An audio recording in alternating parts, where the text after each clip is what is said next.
Wheat farming secrets for highest profits. Secret number 4. Precision nutrient management.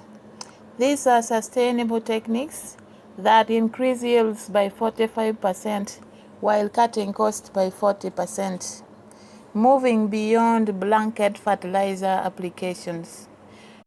Fertilizer typically represent 30 to 50% of wheat production costs, making nutrient management your single highest leverage area for cost reduction and efficiency improvement.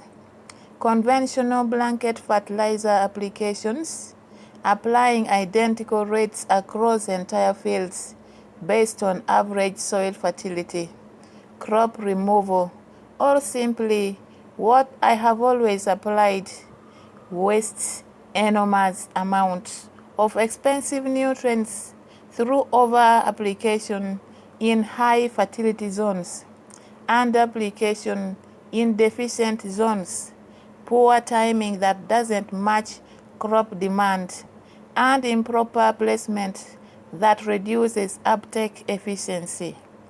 Scientific precision nutrient management instead involves understanding actual soil nutrient status through testing, applying nutrients targeted to crop requirements and soil supply, timing applications, matching crop demand periods, and using placement and formulation strategies, maximizing uptake efficiency.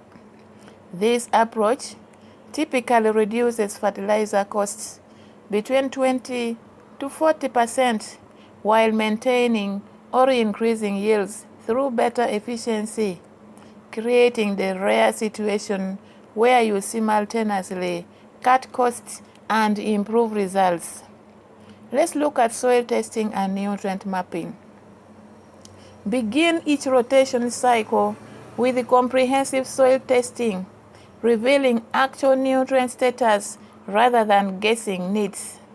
Collect representative soil samples, multiple locations across each field, ideally one sample per between 4 to 10 acres or hectares, depending on field size and variability, at between 0 to 15 centimeter depth after harvest. Combining subsamples from each zone into composite samples and submit to reputable soil testing laboratories for complete analysis including nitrogen, phosphorus, potassium, sulfur, and micronutrients plus organic matter and pH.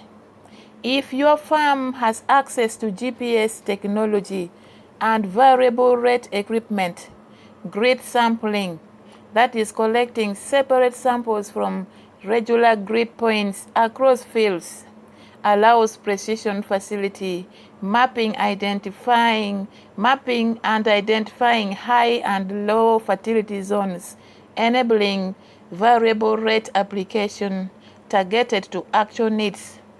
But even simple composite sampling from relatively uniform management zone or zones provide valuable information for superior to no testing.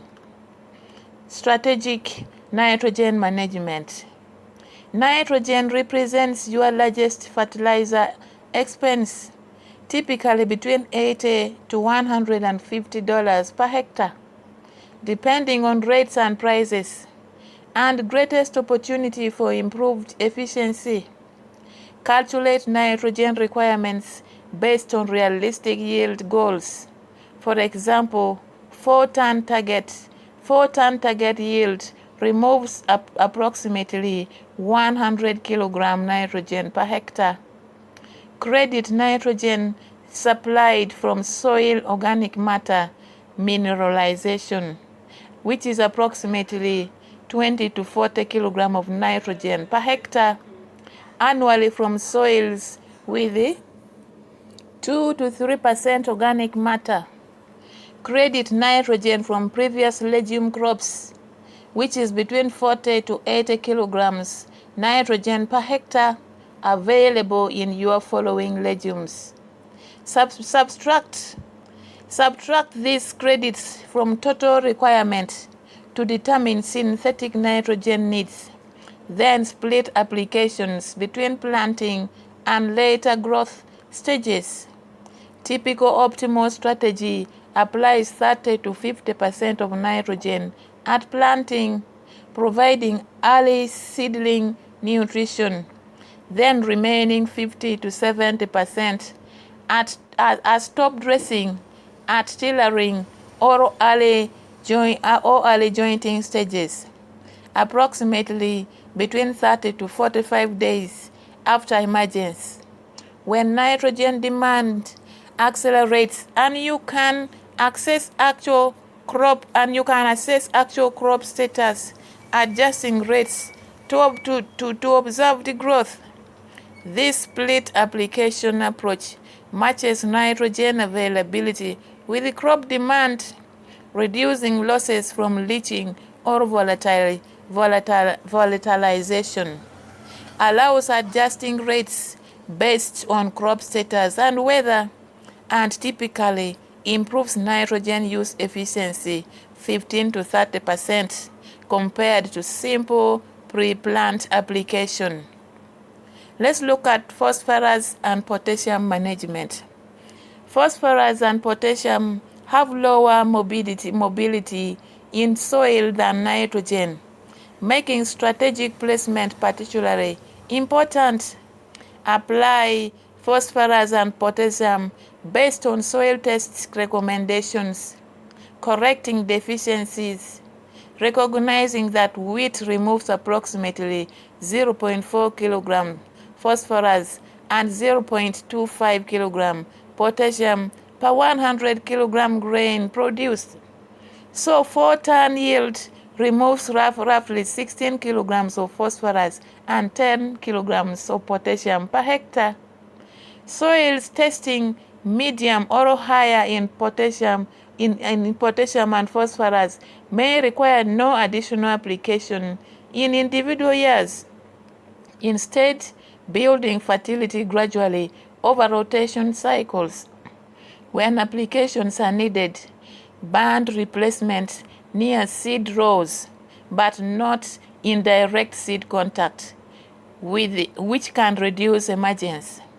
Improves efficiency 20 to 40% compared to broadcast application by concentrating nutrients in root zones. Wheat farming secrets for highest profit. Secret number 5. Click the link in the description below and watch this very inspiring secret. Thank you.